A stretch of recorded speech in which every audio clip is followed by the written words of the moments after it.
Hello, everyone, and welcome to Of Mushrooms and Men, a Last of Us podcast here on the Weirding Way Media Network. I am one of your host of the Culture Cast, Chris Stashio, and I'm joined by my good friend. He and I just spent, 10, 12 weeks talking about hot dragons with hot dragon sex. My good friend, one of the hosts of the Game of Bros, a Hot D podcast, Yashar. Love me that hot D. How you doing, Chris? There's some D in this, but it's less hot and more disgusting. To prep for today's session, I have done, about 10 kilos worth of psilocybin. I'm prepared. God. I live in England now, so I use kilos. I actually have no idea how much that is. Oh, metric. Yeah. Very, very cool.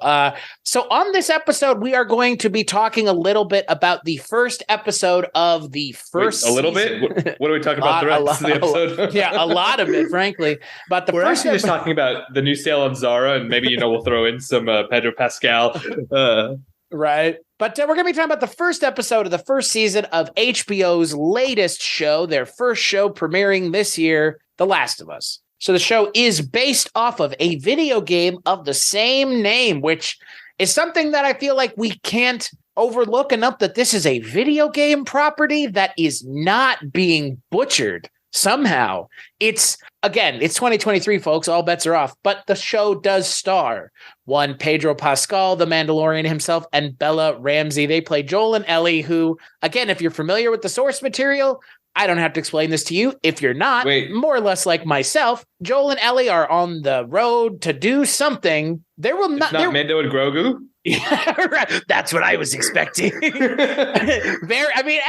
Ramsey's cute in a Grogu-esque way. And she has a Game of Thrones connection too, which I do appreciate. But so not to give too much away, we will be talking spoilers, but at the top here, I have not played The Last of Us all the way through. I may play along with the show because I think the show, I'm sure you might agree, the show is kind of moving obviously through the game, and it's clearly also making it clear to people who have played the game that things from the game are going to be big pieces of the show. I mean, they show the skyscrapers, which is as far as I made it in the first game, and they show that at the end of the episode for this. But before we talk about the show, let's talk a little bit about the Last of Us, the property, because it's been around for almost a decade, 2 games at this point. And I think we're also to the point now with the 2013 game and then the sequel, which came out in 2020. The 2013 game is almost Skyrim levels of remaster, where it's been remastered like 8 million times. It was remastered for PS4, and then they did a remake for the PS5, and like the PS3 game looks pretty good, and the PS4 version looks good. But apparently it's good. The remaster is good, I have the remake. That is what I had played. I had the PS4 remake, and I may play some of it while we're continuing to watch the show. But that is the extent of my experience with The Last of Us. Is I played the first game about maybe the first act of the game, not even probably. But I know you have a little bit more experience with the game. So, and I know you're a fan as well. Yeah, I played the first game twice, which is a lot in these days to play a game more than once if it's like a 20-hour game. And then I played the second one once. But that was came out a year ago. They're both super brutal experiences. I think the second one's actually a little gnarlier than the first one as far as emotionally. Obviously, we won't really get into that one, but from what I can tell, if the first episode is any indication, it's following the game pretty closely, which is fine because the game. One of the things the game was praised for, beyond the gameplay stuff, was that it was pretty well written. It was very narrative. And Neil Druckmann, who's actually the co-creator of the show, he comes from a video game background. He was one of Naughty Dog's top writers, creators, and he's in charge of the Uncharted games, which also I know you might say but had a pretty big adaptation earlier this year as well, or last year, I guess now at this point. And another adaptation that had been sitting around. Well, the thing is, Uncharted came out in 2007. Last of Us came out almost 7 years after it came out. It came out in 2013. Uncharted is the game that I have a lot more experience with, but they're very similar games in a lot of ways. They're built on the same platform, right?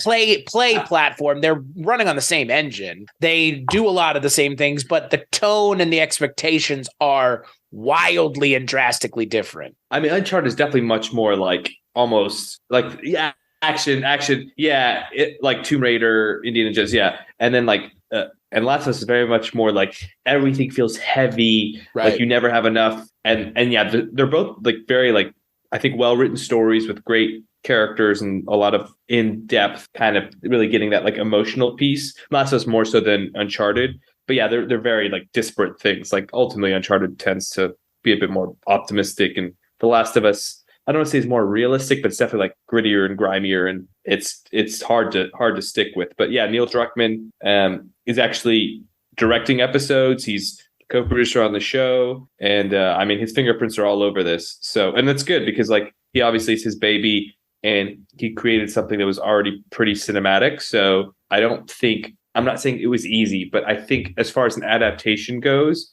maybe this is something that, as far as just from a pure writing perspective, was maybe a little less difficult to adapt than a lot of other previous video game properties, which I think tend to maybe focus a little bit less on story and are a bit like more abstract, and you have to sort of make it palatable for a TV viewer. Whereas like this is, if you've played the games, you'd be like, yeah, like this is a video game, but I could definitely see something like this being translated on the big screen. And well, and that is the thing that you're completely right about, and that is the other thing that I appreciate about about what they're adapting here. And that's why I mentioned, like, we can't forget that this is a video game thing, because there is a huge thing that we kind of have to unpack here at the top, which is things made based off of video games tend to unequivocally across the board, for the most part, suck. And it's not just suck, but suck fucking hard in a way that, we're talking Blood Rain. We're talking Assassin's Creed movie. We're talking plenty of movies that you and I and so many other people got hyped for, got excited for, because the games that we loved were being turned into movies. Jesus Christ, the Halo TV show. Whoo, boy. I haven't seen that, but what is there to see? It's one of those things that's been, they talk about it forever, and then it finally happens and nobody cares, because we still have the games to go back to, and the games are a much deeper, much more personal, much more engaging experience for us. And it was never about the movie. It was about us as gamers interacting. And that is why I completely agree that The Last of Us is a perfect thing to adapt, because it's a movie as it is. You were playing a movie when you're playing the game. It's such a cinematic, the narrative, sure, but it's such a cinematic experience, the game alone, that it's presented in such a way that it feels like you're playing a movie.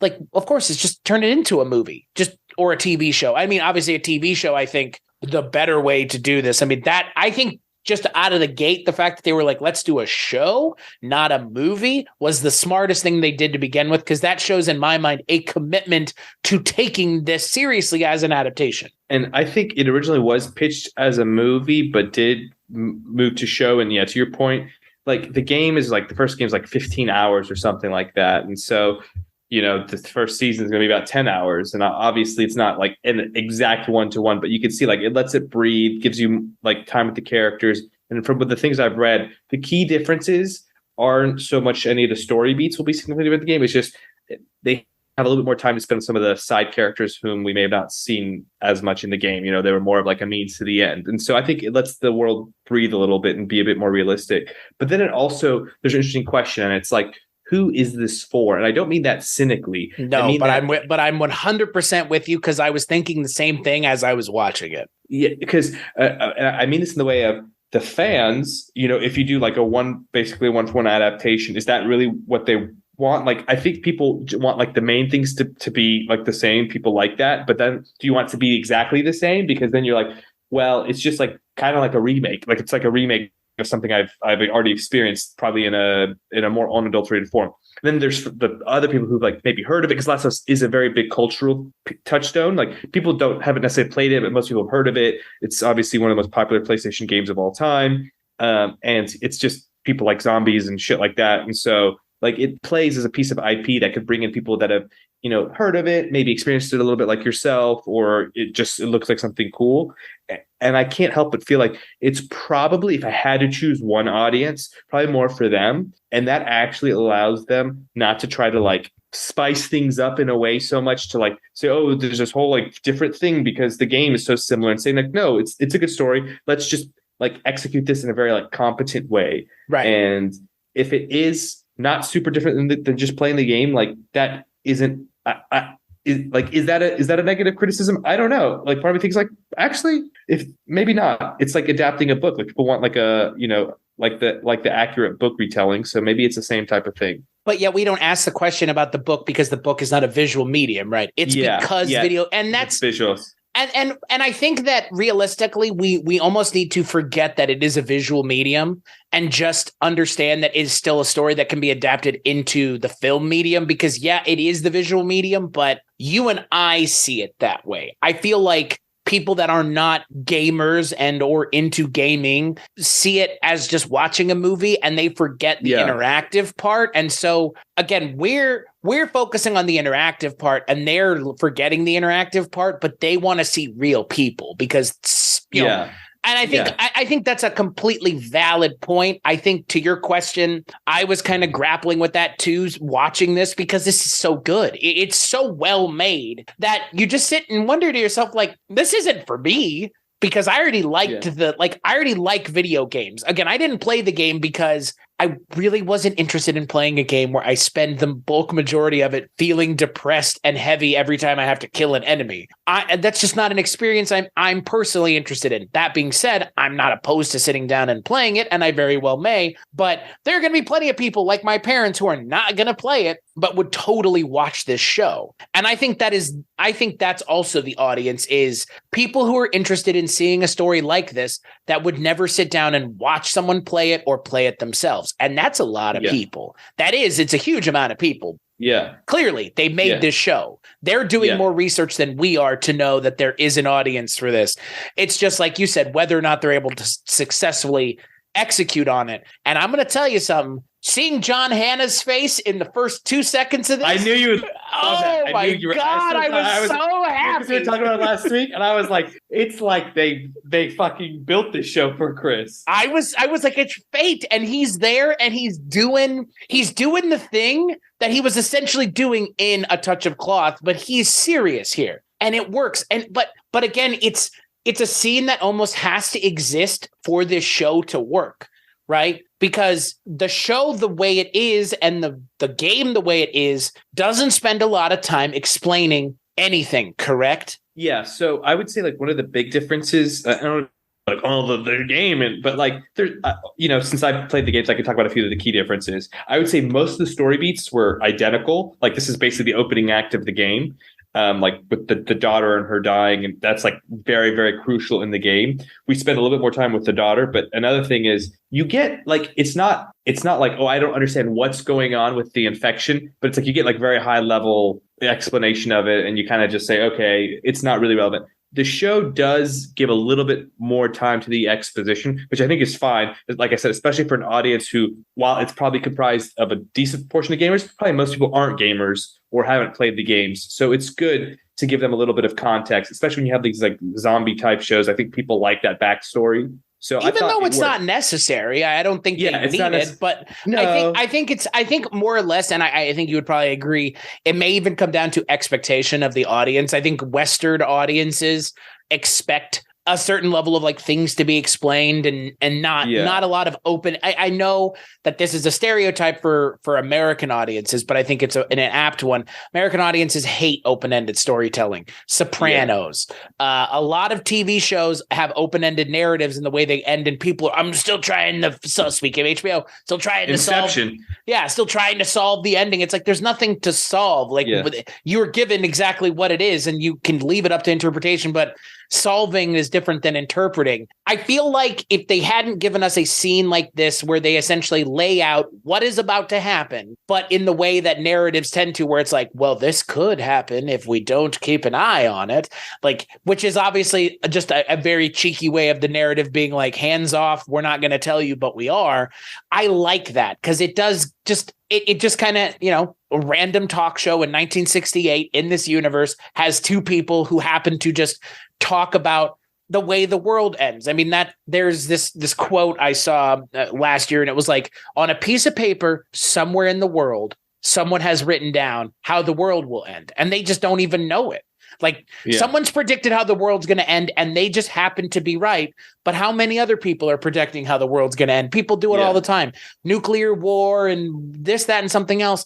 And in 1968, two dudes on a talk show just happened to hit on cordyceps. And he doesn't even say it's cordyceps specifically. He just rattles off, it's fungi. And if you're a fan of this and cordyceps are the transmission, the kind of the infection point, I guess. So I appreciate that. I get I agree with you. Like the game obviously doesn't need it, but I think this did. Yeah. And something to consider is this zombie infection is a bit different than like the traditional one where it's like a fungal infection. And so it's visible in how the people transform too.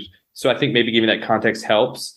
And like just for context, like cordyceps is essentially, you may have heard of those like ants that are essentially brain controlled by the mushrooms to like bring them food, and it infects them and basically takes over their motor systems. That's what this does, but like on a much wider scale, and it can actually infect humans. Only because the earth has been heating up. And it got too warm and they adapted to the warmth. And because the point, he's like, well, this can't exist in humans because our body temperature is too high. It's like, well, what if the world gets hotter? And I was like, you got a little climate change in there. Nice. That's not in the game. And I want to point this out, and I think that this is something that is brought to the table by the person whose name we haven't mentioned, but I want to mention him because, well, obviously he's the showrunner. Craig Mazin, man. Holy cow, what a career. I mean, he wrote Rocket Man, the Harlan Williams movie in the 90s, that weird Disney movie where Harlan Williams plays an astronaut. And then he wrote my favorite Scary Movie 3. And then he directed Superhero Movie, which, neither here nor there. But he created Chernobyl. He created Chernobyl. And that, Jesus H. Christ. I don't know if you've seen Chernobyl. I'm assuming you have. Oh, yeah. I love Chernobyl. But I'll tell you, I wouldn't have it any other way than the guy who was the creator of Chernobyl working on and creating this show, because they share a very similar DNA. Definitely like a similar visual style. Right. And like this like feeling of failure from up top, I think it permeates it. Chernobyl was a bit more about like the intellectual kind of like, how do these systems not work? Right. And then this is a bit more about, okay, everything's broken. Let's look at the people. Right. That are how do the systems continue to fail even? Yeah. And Chernobyl was amazing. And also kind of prescient because like a lot of those things that were highlighted in the USSR failings became evident in COVID, which happened like a few months after Chernobyl came out. And you saw like how a lot of governments responded, and so I think there's like a sense of realism, even though it's like an unrealistic scenario that Craig Mazin kind of he imbues in his works, and I'm not talking about like superhero movies, in his recent things, and it's very clear here, and I think it works really well to buy you into the situation that these characters find themselves in. Pedro Pascal, you have Gabriel Luna. I'm still waiting on the canceled Ghost Rider show to start. I think you're gonna be waiting for a while, pal. Yeah. So I think he's on this show now, as they would say. He is. It took me actually a while to click. Like I was like, I know that guy. The guy plays Tommy, who's his brother, Pedro Pascal's brother in the show. And I was like, oh shit, this is fucking Ghost. I'm a big Agents of S.H.I.E.L.D. guy, so I'm like, this is Ghost Rider. So it's good to see him getting checks. Well, and I was about to say, let's just talk about the casting right at the top. How do you feel about casting Pedro Pascal? I mean, of He's course, like the biggest TV actor right now. I mean, is it on the nose? It feels a little on the nose. He's in everything. I mean, literally, that's why I'm asking. Like, he is in everything. It's funny that out of Game of Thrones, he somehow became the biggest star. Not that other people haven't had big careers, but I think he has had the most notable. Like, he's been in Narcos, The Mandalorian. He's in Wonder Woman. He's been in a ton of movies. Like, and he's a great actor. And because Mandalorian requires him to be on set for like 5 minutes a season, because it's just a body double there, I think for a lot of it, he has time to kill and show his face as Joel. He has the look for it, and he has this like quiet intensity which Joel has in the games. I was reading an article about how they said they softened him up in the show as relative to the games because he's quite like harsh. I mean, not that you saw he's harsh in this, but I think to make it more palatable for people, you need someone who is a bit more relatable to like root for. And he obviously has a good relationship with HBO. So I mean, is it cliche in the sense of he's in everything? Sure, but like, is it a bad casting? No, I think he killed it, and you can even see in some of the things he did before the time jump, there's like this simmering kind of darkness in him. Right. Troy Baker plays the character, right? And the character model is not based off of Troy Baker, the person, right? No, it's kind of similar-ish. I mean, he's like a white guy in the games, and obviously he's like Hispanic now, which it's not really a big like. No, it doesn't. It doesn't matter. It's just it's like his race is arbitrary. I feel like my only concern with casting Pedro Pascal in this role is I'm having a hard time seeing it as anything other than just Pedro Pascal. And there's nothing wrong with that. But I think to your point, Pedro Pascal he's become more than any of his roles. It's like he is a part of the pop culture quilt work of 2020, of the 2020s in a big way, just being the Mandalorian. Obviously, like you said, all jokes aside about whether or not he's actually doing anything on set or if it's just somebody else in the suit, you walk down the street and you're Pedro Pascal, people are going to go, the Mandalorian. Doesn't matter who's in the suit, right? Yeah. I wonder if that's going to be the reaction for something like this. It's going to be, oh, you're Joel in The Last of Us. Because again, the character that he's playing, softening him up, I think works only because they can't have him be the character he is from the video game. Because I think it's so much reliant on how you're playing as that character in the video game. Yeah, because you're taking ownership of the actions. You're like, oh, this is shitty, but you're like, I'm doing it. And right. I'm sure he's going to do shitty things in the game, and we've already seen him do some shitty things in the show. But nothing that's unjustifiable. Like, I haven't seen him do anything in the show yet where I'm like, I don't understand why you did that. You know, that he may have killed that cop. It was unclear if he killed him or just knocked him out. Which one? Savagely. The one at the end? Yeah. I'm pretty sure that guy's dead, dude. I don't know. That guy got punched. That's my point. Like, you couldn't have him go as far as Tony Soprano does in the college episode where you have him choking a guy out. I don't think you could go that far with the Joel character the way that they did it in that show, because you would lose any amount of sympathy that he's going to be getting from the non-video game players, right? Like you said, the people who are watching the show that don't know what he does in the video game, which, again, I know the beats of the story at least. I just don't think many people that the show is being geared towards would get on board with the character going that far. And I wonder how much complexity they're going to bring to it if they've already said we've softened the character a bit. And I think it's important because, like, there's certain things, like if it follows the game, because some spoilers for the game, he does some things later on that are like pretty hard to, I think, not understand, but say like, oh, that's an okay thing to do. And I think if they're going to follow a similar trajectory for him, you need to like really get the audience like engage with him where we can really understand where he's coming from and not just be like, disengage and be like, fuck this guy. So right. I think that's the thing. I think the path they're going to go is probably follows the same story beats, but like maybe we understand him a little better, or like maybe in like a Walter White kind of way where he does terrible things, but we still root for him because we've built that emotional connection because we've seen enough good at one point where it's like hard to just like disassociate the two things. Well, and to be fair, I mean, we know the world that they're inhabiting is a unforgiving world, and we see that post the man, we just love watching shows with time jumps, apparently, with the post 20-year time jump. But let's talk about everything before the time jump, because you kind of mentioned it is more or less that is the opening of the video game. And I think that the video game's opening for a lot of people, myself included, is I think it's a spectacular way and a really devastating way to open your video game, at least this kind of game. And I think that the show captures it. I think that the show actually more or less just does what the video game did. And they're almost aping that shot from the game in a lot of the shots where you've got the rear, essentially looking out of the rear window and looking through the front windshield, and it keeps kind of alternating. And they do that a lot in the game.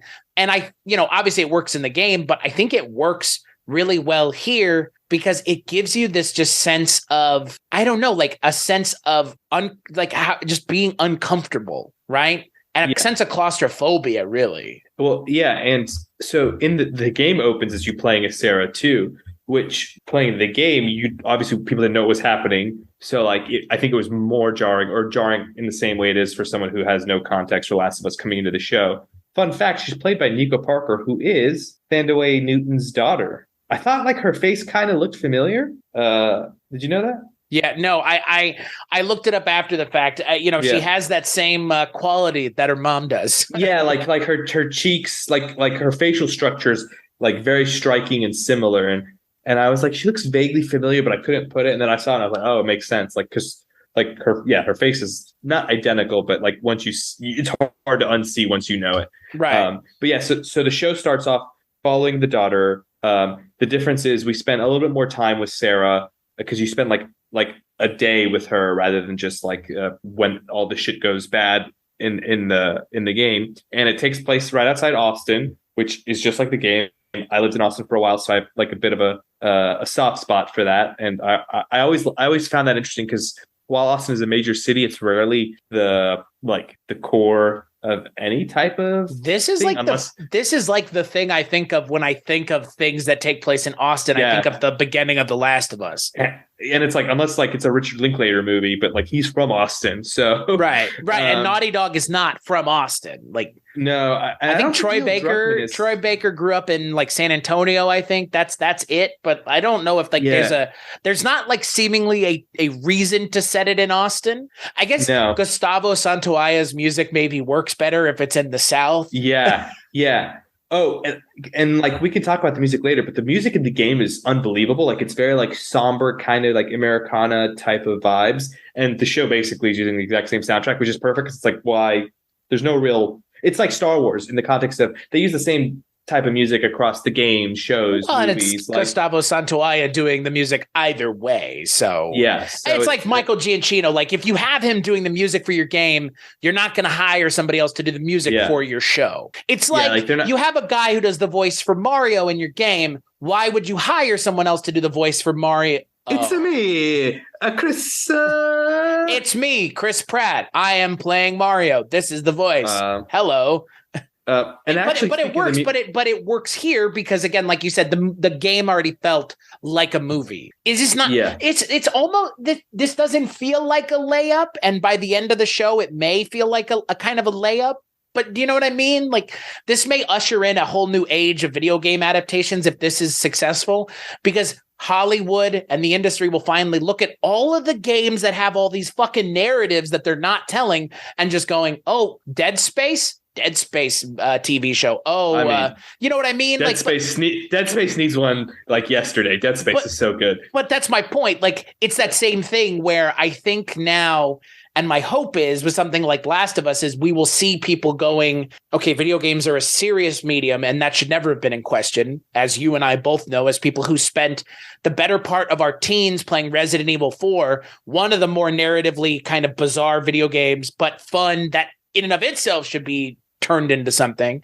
We have known this for the longest time, and I'm hopeful that the bigger world gets on board with it because we've been saying this for years. We as a generation have been saying like video games are a medium worth looking at in the mainstream. And like, in my opinion, like the first 20 minutes of this show is a good indicator of what you can do when you actually give a shit about the thing you're adapting. And it's like you're saying about the video games, like I think companies, streamers, whatever, are looking for like IP is king, right? Right. But like they're really doing the comic book thing. And, you know, I think that's generally successful. But I think if this video game thing works out, we're going to see a lot of that. Like Amazon recently acquired the rights for God of War, and they're going to do it on Prime Video. And I think God of War is like another like action oriented narrative game that has like, especially the last few iterations have got a lot more serious and writing focused. So I think we're starting to see that. And yeah, I do think the success of this, to your point, was going to drive more and more of those acquisitions and adaptations. Right. Are they all going to be good? Probably not. But you know, if they're more good than not. I think that's a cool thing to happen. Well, given how many bad things we've had in the, I think, lifetime of adaptations of video games, which, by the way, as you know, ain't that long. I mean, video games haven't been around long enough for us to be able to say like, oh no, we can't look at the history of video game adaptations. Oh, we can. And it's been more or less taking place in our lifetime. So you know, it started with that Super Mario Brothers movie. It's not a surprise in 2023 we're getting another Super Mario Brothers movie. Finally, it finally took all this time to get back here. But yeah, I think we're going to see the way they did with comic books. I think video games in the next 10 to 15 years are really going to be hit hard in the adaptation world. And you know what? I, for one, am kind of thankful because like you said, are they all going to be good? No. But I think something like this sets the tone for what you can do with the medium. And the first 30 minutes of this, even if this isn't based off of a video game, the first 30 minutes of this are a compelling zombie adjacent TV show. More so than fucking Walking Dead ever was. Yeah, but I will say the early episodes of The Walking Dead had a very similar vibe. And I think that was when Walking Dead was the strongest. And like the first third of this episode actually does kind of echo that like lived in like this is society before it all goes to shit, and it was very strong. And I think it could be jarring for some people to see like Sarah die like that in Joel's arms, but we don't really see the Joel Ellie relationship, which is very core to the games. I mean, that's obviously going to be coming up, but I think one of the things that I kind of didn't like was they really beat into your head about like him losing Sarah, like they did in the flashback, even though it just happened like 20 minutes prior, right? When he attacks the cop. But that is very, very core to some of the like decisions that Joel makes in the show, in the game, because it's like obviously Ellie is a surrogate for his lost daughter, and it explains why he would do some of the things that he does. So I am interested to see how that relationship plays out. I think the relationship between him and Sarah, Pedro Pascal, Joel and Sarah in the show in just a relatively brief amount of time, like we saw that love and care he had for her, and how she was, a bit independent and talked back, much like Ellie, Bella Ramsey. So that's going to, I think, be the more so than the really nice looking set pieces and brutal zombies, and they look gross, and we haven't really even seen a clicker yet, which is what kind of like they turn into. But with the fucking grandma with the mushroom mouth was horrifying. But I think the thing that's gonna be most core for this is how that relationship dynamic between Joel and Ellie plays out. And I think based on the early parts of the episode, it's going to be done well. Well, and I think also to your point, because we kind of really haven't even mentioned her other than saying, well, she was in Game of Thrones too. Yeah. Bella Ramsey is 19 years old. Yeah. Well, like Macy Williams was like 30 by the end of Game of Thrones. I know, but man, like Bella Ramsey, kind of feel bad for her in a way because she looks like a child. She what's funny is she's 19 and somehow she looks too young to be Ellie. Do you know what I mean? It's like, I don't know, like something about her facial features. Like I'm looking forward to seeing them really doing something with her character interesting, because I think Bella Ramsey is a fantastic actress, the worst witch notwithstanding. I wonder, because Pedro Pascal makes sense. Bella Ramsey always just feels like a little bit of a harder sell, and we haven't seen enough of her really to know. Yeah, but it's just her addition and her being in this is, I don't know. She has a bigger mountain to climb in my mind of the two actors, of the two leads, right? Well, she's not as proven, right? Right. And that's my point. She's been Game of Thrones and The Worst Witch. That's it. Yeah. And like she was fun in Game of Thrones and cocky and like that, but that's not the same exact character as Ellie is. And for context, Ellie, Naughty Dog never admitted to it, was like, well, not Elliot Page, but at the time Ellen Page, like was essentially looked just like Elliot Page. And actually, this was before Elliot made their transition. Like people were saying, well, if they ever do a movie, or like it's just obvious to cast. Obviously, that's not viable today. But just to give context to people that don't know the game, that's who the character kind of looked like, acted like, and so. Yeah, so it was interesting when they cast. We're like, okay, who are they going to cast? Because the obvious person is not available. So I think it seems like HBO has a relationship with her, right? Because like they were the thing, similar to Pedro Pascal, they were the thing that gave her big break. So, they probably were like, we have this relationship with this internal talent. She's shown brightly that this is her chance to like really go to the next step. I think if she's successful in the show, we're going to see her in a lot of stuff. I agree. And yeah, I mean, she was in it probably like 10 minutes total. Her performance was fine. Like she portrayed the character pretty similarly to the game. Well, but she didn't have a whole lot to do yet other than be kind of spunky. So I'm interested to see where her character goes. We obviously spent a lot more time with Joel and even Sarah in this episode than we did with Ellie. And I like that the show is making it clear to the audience, because again, I mean, as someone who played the game, I kind of know how the first, act of the episode plays out. Long episode too, hour and a half, moved at a nice clip. Yeah. It was like a feature-length film, essentially. Yeah. I like that the show is reinforcing to the audience that it's not just the clickers that are the problem. It's not just the cordyceps infection that's the problem. Because Joel's daughter doesn't die from the infection. She dies from the people. And again, we always joke about, the Walking Dead. The people are the Walking Dead. Like, it is the same shit. It is the same shit, but like for whatever reason, this just feels more compelling right now. It feels fresh. It feels new. Not a year from now, when we're talking about the end of the show and the next season coming out in a year from then, it may just feel like another Walking Dead. But here's the thing.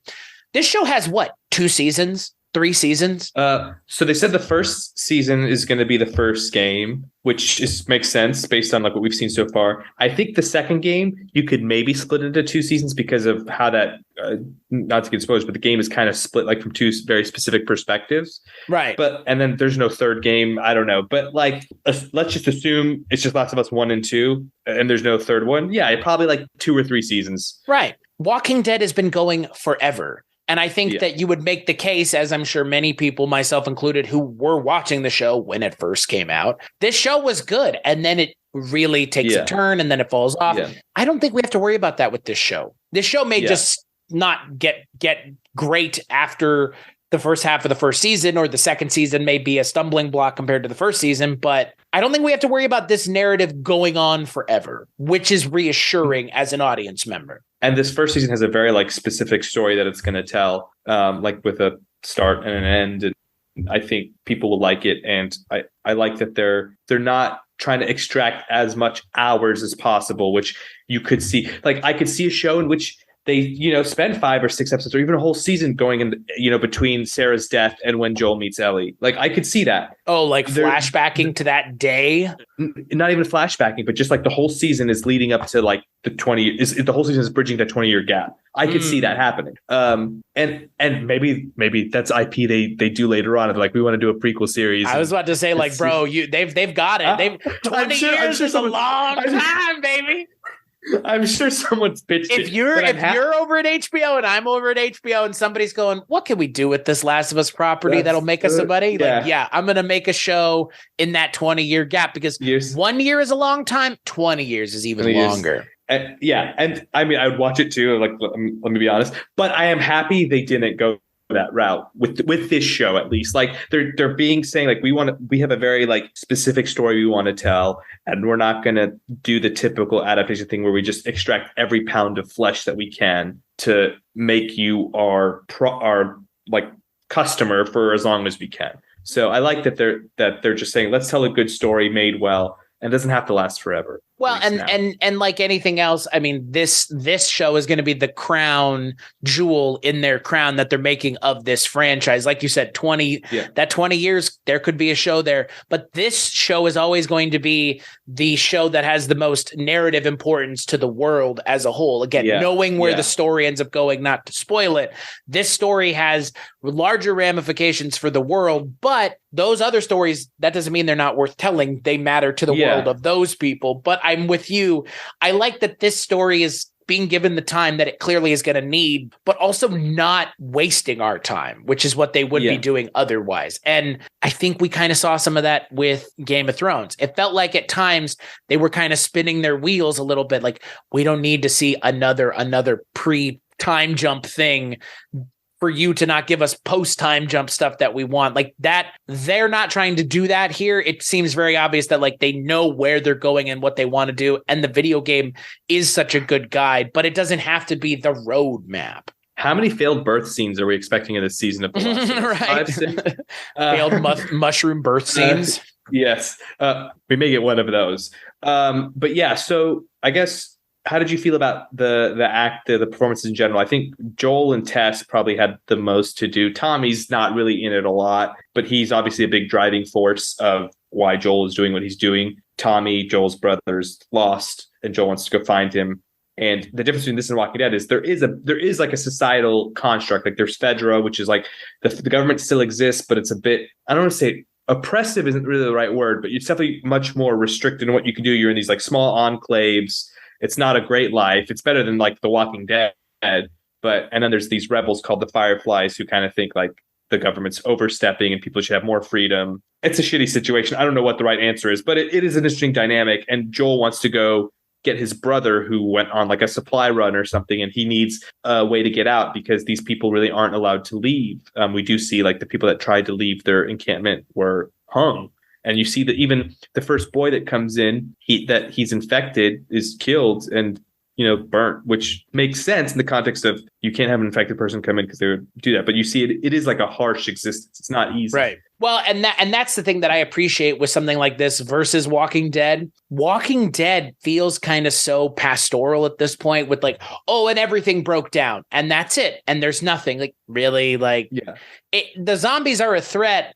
But like even the cordyceps are a threat here, but society doesn't fall apart completely. Like the cordyceps infection is a big deal. It's a big problem. It's clearly driving the society to be what it is and to adapt in the way that it's adapted. But society still exists. Like people, you see Joel walking the streets at one point of Boston. Yes, it's in the quarantine zone, but you would never see anything like that in Walking Dead. You'd never see groups of people like that doing anything out in the open together. Well, you would, and then not Joel, and then what's the main guy in Walking Dead? Rick. Rick shows up, and then for some reason everyone's dead. The little mini society goes to shit. Well, and that's what I appreciate about this show, just like the way it's telling the narrative and the narrative that it decided to adapt. It's not just your everyday apocalyptic story where it's just Ellie and Joel walking the wasteland. Like they're going to be going to do something to try and benefit society as a whole, obviously, unbeknownst to them or not. But there is a society still worth saving that they can look around and see is still there, which is not the case in almost any other post-apocalyptic zombie style story. Like where this show starts is where a lot of like these zombie things would end. Like Joel it's not the best, but it's like a relatively safe place. He can live a life till he's old and die, and die. But he's actually leaving that for a reason, initially to find his brother. But obviously like his relationship with Ellie will become more important. But yeah, so that's different because he's leaving actually safety in this. It's not perfect. It's, maybe even a little oppressive, but he's leaving a thing that allows him to exist, which usually when we're watching these movies, it's like, oh, we're going, even if it's like a shitty society, that's better than just, hoofing it on your own when like you have like they even say like you have raiders and you have like gangs, like the cordyceps and the infected are a problem, but at least those are predictable. It's the people that have very different incentives that you have to worry about because, do you just kill everyone you come across? Like who's on your side? Who just wants to take from you? These are all questions you have to worry about outside of the quarantine zone.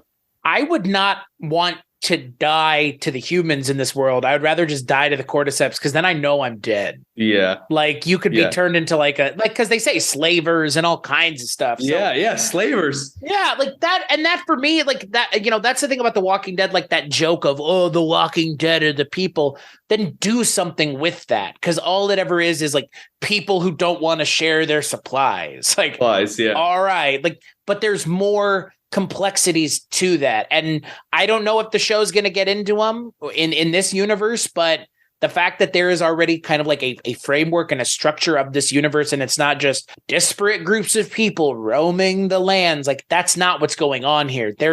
People are being put to death by the government in this. So there is some semblance of control going on. And, credit to Neil Druckmann in the creation of the game to inject something like the Fireflies in. But that's the thing that makes this better than something that's maybe a comic book or something similar. Because it's a video game, there's things that you had to do in the game that were introduced as plot points that you had to interact with in the game and do. And because they're now in the show, it increases the complexity of the show in a direction that feels unique and different. And less just people roaming around, fighting zombies and running away from the next zombie thing to the next zombie thing, and we got to find food. And it's like, how many times have we seen this? And actually, like, speaking of the game, the actress that plays Marlene in the game, Merle Dandridge, and she's the head of the Fireflies. They're kind of this rebel group who, as I mentioned before, like, they don't like, I guess, how much power it seems the government has. It's also a bit unclear, like, what they want before this, but obviously we find out Ellie is immune to the virus. So what does that mean? The Fireflies want to take her somewhere for something. Like, I'm going to try, even though I know where it's going, right, because I know it's actually following the game quite closely, not going to go into spoilers. But obviously it surrounds the fact that Ellie is immune. And what does that mean? And can they leverage that to potentially do something for humanity?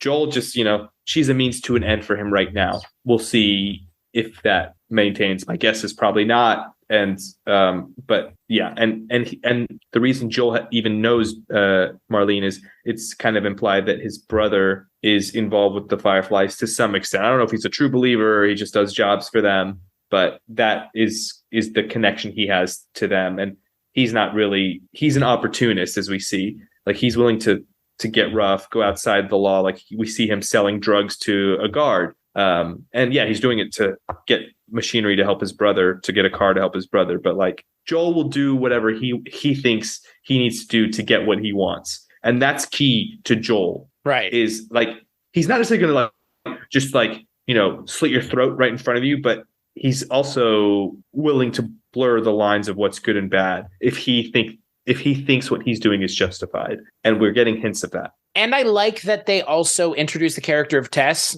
because she's a huge part of the story, at least in the first game. Yeah. And I like that they don't. I'm glad that it's Anna Torv. Annie Wershing is an actress. She's fantastic in Bosch.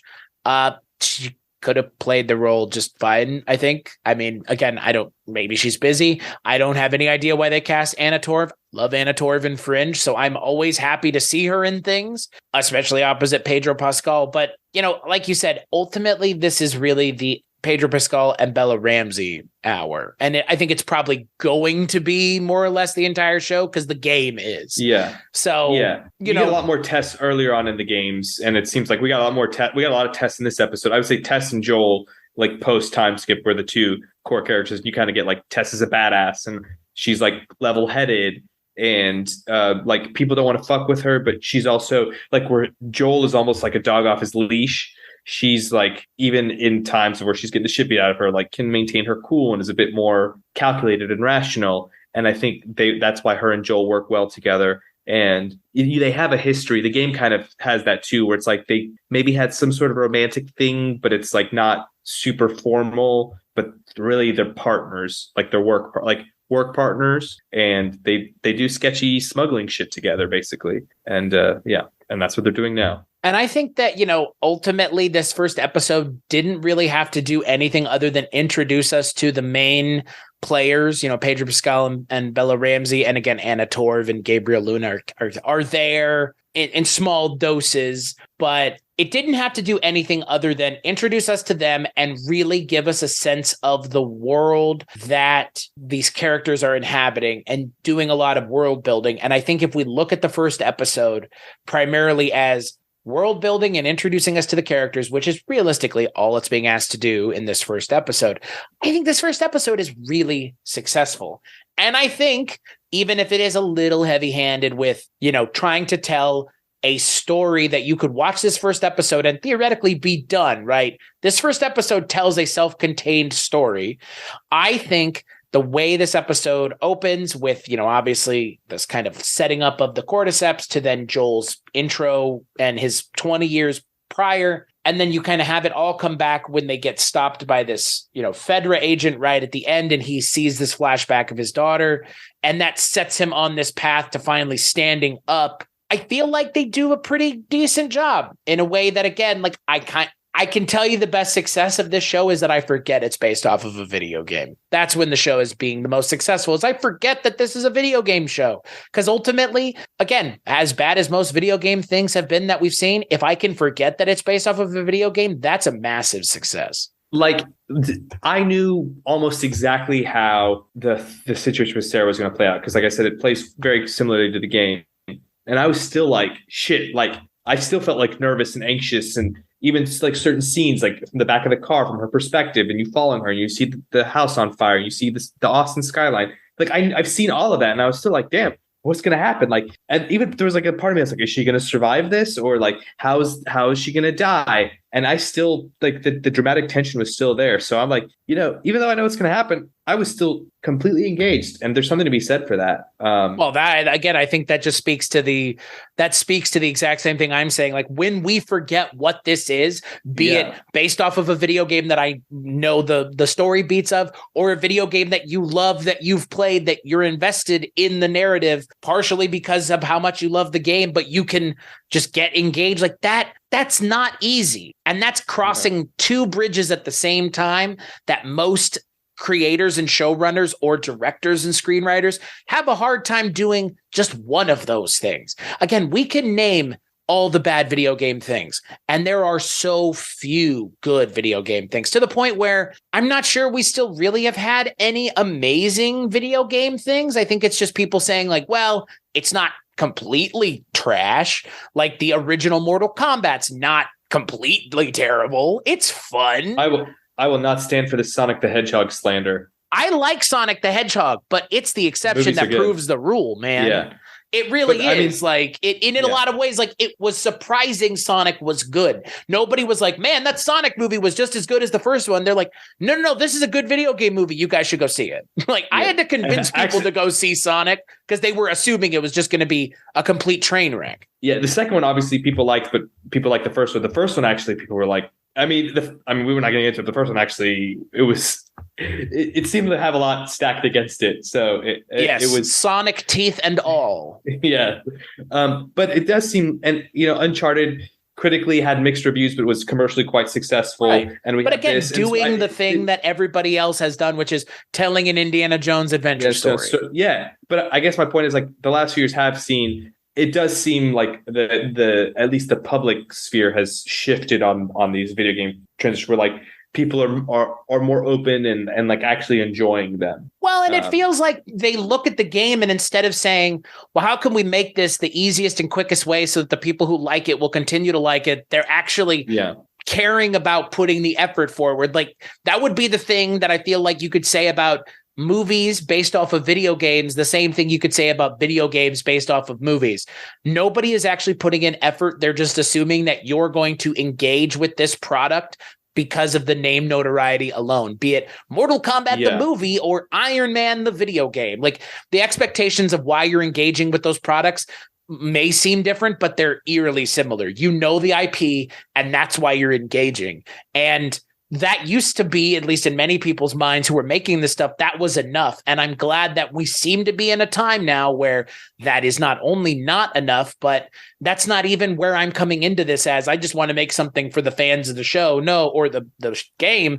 I want to make something that people who aren't already fans of this will be interested and engaged by. And that is something that I think, like you just said, maybe we're finally in a time and place where that is something people care about with video games. They've cared about it for forever with books and then comic books. Maybe video games are finally going to get their due in a different medium from the one that they've been in. Not saying we need an Elden Ring movie or a Borderlands movie for that matter, because again, those things are already telling a story, but there are plenty. You're getting a Borderlands movie, just FYI. I know, with a screenplay by Craig Mazin of all people.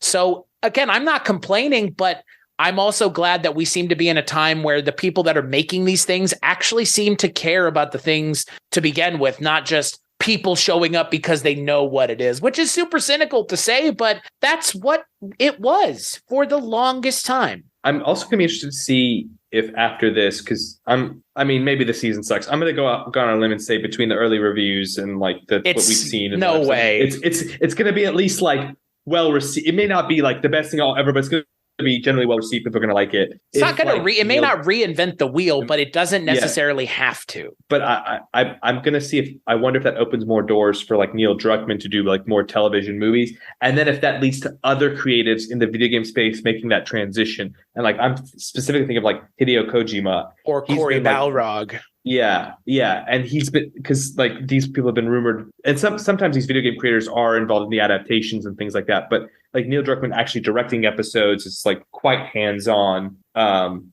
I don't know how much different directing a game, because using actors versus a movie is, or TV show, but it's obviously not something that's commonly done. So that's just a random quirk that could come out of this that could be interesting to follow. Well, and again, I'm totally with you. You know, anytime something like this happens where it kind of shakes the tenets of expectation with a genre that everybody feels like they already know what they're going to be getting with video game stuff is terrible, and nobody's going to watch it. And why should we care? The fact that something comes out like this and people are like, oh no, this is good, and we're all on board and we want to watch the next episode. Yeah, people are going to take notice, and it will not, like you said, God of War and everything else, it's not going to take long before we've got Christopher Judge playing Kratos for real. You know what I mean? Like it's not, we're not far away from that anymore. And I think that's promising. Again, I hope that this show lands it. And all the reviews more or less have said it will. It doesn't have to do anything other than tell the story of the first game. Like, come on. Yeah. Like, yeah. I mean, it's a layup. Like that's what I'm saying. Like they don't have to try that hard. They don't have to. If they really didn't want to, they wouldn't have to. Druckmann's done the work, and he's crafted like a really good foundation. Like he already took the risk and said, "Here's a story that works." And it's really just, can we take that from one medium to another? Change some things, but keep the spirit of it, and I think they will. And I'm looking forward to see more of the Joel Ellie. That's the one thing I leave is like I want to see more of the Joel Ellie dynamic, and what does that look like, and that's going to grow throughout the season. I think that's probably the one thing that the first episode doesn't really give us a lot of feeling for, but it sets the foundation for why Joel would be attracted, and I mean attracted in the sense of like a paternal way towards a character like Ellie. Right. I'm completely with you. That is the thing that, we've kind of been mentioning is going to be what drives the success or failure of the show moving forward, is how well they play off of one another. And I'm excited. I'm excited to see where the show goes, and I'm excited to see if by the end of the season, I'm just as excited for more video game adaptations as I am now, because watching this, like by the end of it, I was like, this is just an HBO show. I don't even care if this is based off of a video game. And that for me was maybe another thing that Mazin and Druckmann were thinking about when they were writing this, is can we get you invested in this without having video game knowledge or any even investment in that video game? And I think if you're watching this and you don't know The Last of Us, you're watching this fresh and all you know is what you've seen, I think by the end of it, I would be interested to see what's in that skyscraper. What are they going towards? Yeah. And you know what? I, as someone who knows, can't wait. And I'm assuming if you don't know where this is going, you're even more excited. So yeah, HBO's got another success on their hands. What a surprise. I will say, for the purpose of this podcast, I'll avoid, I guess, trying to say like, what do I think will happen next? Because at least this season, I feel like I know what's going to happen next. Right, more or less. So I will try to keep that stuff off the plate when we talk about it. But like when there's things that haven't happened in the game, I think I can kind of deep dive that a bit more. But I just feel like it may not be that fun for. I assume probably most people that listen to this are be like a gamer type of crowd, but. I don't know. I mean, again, like it's a good enough show that necessarily you don't have to be a gamer to enjoy the show. You don't have to be a gamer to enjoy the show. I meant that probably listen to our podcast. My guess is I don't know. I have no idea. Again, you would assume that I would have played the game, but yet I hadn't. True. Yeah, that's true. My point is, I will try to avoid going too far. Saying like, well, this is what I think happens because I know what happens. Yeah, you think, huh? You're thinking real hard on that one. Yeah. So, the next time we do one of these, we're going to be talking about the second episode of the first season, which is, like you had mentioned, directed by Neil Druckmann, and it is titled Infected. And maybe I get the feeling we might be seeing a clicker in this second episode. We didn't see the clickers, which is like the full form of the zombie, basically. We kind of saw one hinted at in the wall, but yeah, we haven't seen what they look like. So that'll be interesting to see how that all plays. Actually, one last thing we didn't talk about, the opening credits was kind of like Game of Thrones. Oh, it was so good. Mushrooms. It was so good. It's so good. It was so good. And then the music was just like the theme of the game. So going back to your point about the music, I did really like the opening credits. And I mean, they fucking cracked the opening credits. Like just have shit pop out of the wall and it kind of looks like pulsating and weird. And is it a city? Is it and we're just going to do it for all of our shows. And you know what? You sons of bitches, you got me. I mean, that's what I'm saying. Like, this doesn't feel like a half-court shot. This feels like a layup. Like, you're adapting The Last of Us. Wow. Like, and you know what? There's something to be said about executing. Like, everything's fucking like reinventing and like just execute well. And HBO executes. And sometimes I want to go to a restaurant that's fusion, and sometimes I just want to eat a really good hamburger or hot dog. And there is something to be said for, like you said, executing. Just, I've got a great thing and I just have to do it again just as well as someone else did. Like, and it's win-win. I think for people that don't know The Last of Us, it is giving them that like, wow, I'm having a fucking 30-star Michelin meal or whatever. And then for like people like me, they're just executing. And so like, which to the point I was saying, who is this for? Like, maybe it's for everyone. And we get different things, but it's all good. Agreed. I'm excited to see where this goes. HBO, yeah, man, they hit it out of the park last year with Hot D. I mean, I think we were both surprised.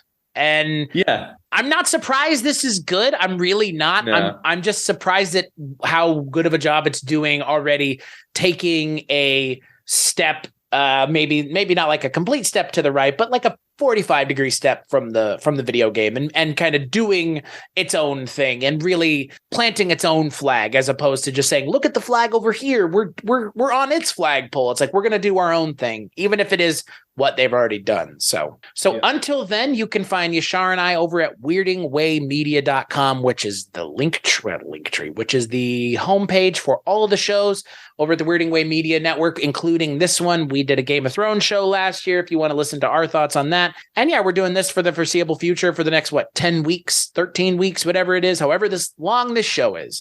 So you can always find that along with this show and everything else over at weirdingwaymedia.com. And yeah, we'll be back to talk about the second episode next week. Share the podcast with your friends of Mushrooms and Men, Last of Us podcast. So there you go. Support. We appreciate it. And we'll catch you on the next episode.